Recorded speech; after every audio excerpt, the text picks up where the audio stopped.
പ്രിയമുള്ളവരെ, തെരുവിലേക്ക് സ്വാഗതം. നെടുമ്പാശ്ശേരി ഐവിൻ ജിജോയുടെ വധമാണ് ഇന്നത്തെ സംസാര വിഷയം.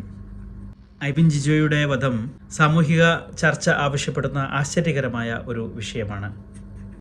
2 CISF ജവാന്മാർ ഓടിച്ച വാഹനം ജിജോയുടെ വണ്ടിക്കിടിക്കുകയും അത് ചോദ്യം ചെയ്തതുമായി ബന്ധപ്പെട്ടുള്ള വാക്തർക്കത്തിനിടയിൽ ജിജോയെ വണ്ടിയിടിച്ച് തള്ളിയിട്ട് വണ്ടിയുടെ ബോണറ്റിൽ കിടത്തി കിലോമീറ്ററുകൾ സഞ്ചരിച്ചതിന് ശേഷം ബ്രേക്ക് ചെയ്ത് റോട്ടിലേക്ക് തള്ളിയിട്ട് ജിജോയുടെ ശരീരത്തിലൂടെ വണ്ടി ഓടിച്ചു കയറ്റി കൊലപ്പെടുത്തിയ അതിദാരുണമായ ഈ സംഭവം സമൂഹത്തെ വല്ലാതെ ആശങ്കയിലാക്കുന്നുണ്ട്.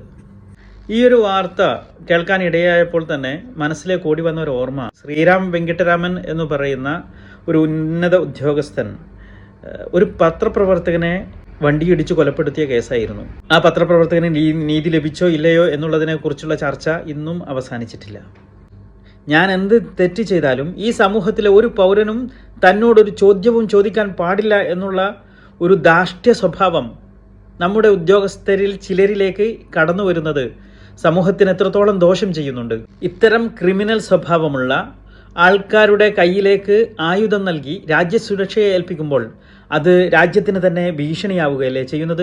പക്കാ ക്രിമിനലുകളായിട്ടുള്ള ഇത്തരക്കാരെ അവരുടെ സ്വഭാവത്തിൻ്റെ ദൂഷ്യഫലങ്ങൾ തിരിച്ചറിഞ്ഞുകൊണ്ട് ഉന്നത ഉദ്യോഗസ്ഥർ അവർക്ക് വേണ്ട ശിക്ഷകൾ നൽകി അവരെ സമൂഹത്തിനുതകുന്ന രീതിയിലേക്ക് മാറ്റിയിട്ടില്ലെങ്കിൽ സേനക്ക് തന്നെ നാണക്കേടാവുന്ന രീതിയിൽ അവരുടെ പ്രവർത്തനങ്ങൾ വഴിമാറുമെന്നത് ഈ കേസിലൂടെ നമുക്ക് വ്യക്തമാണ്.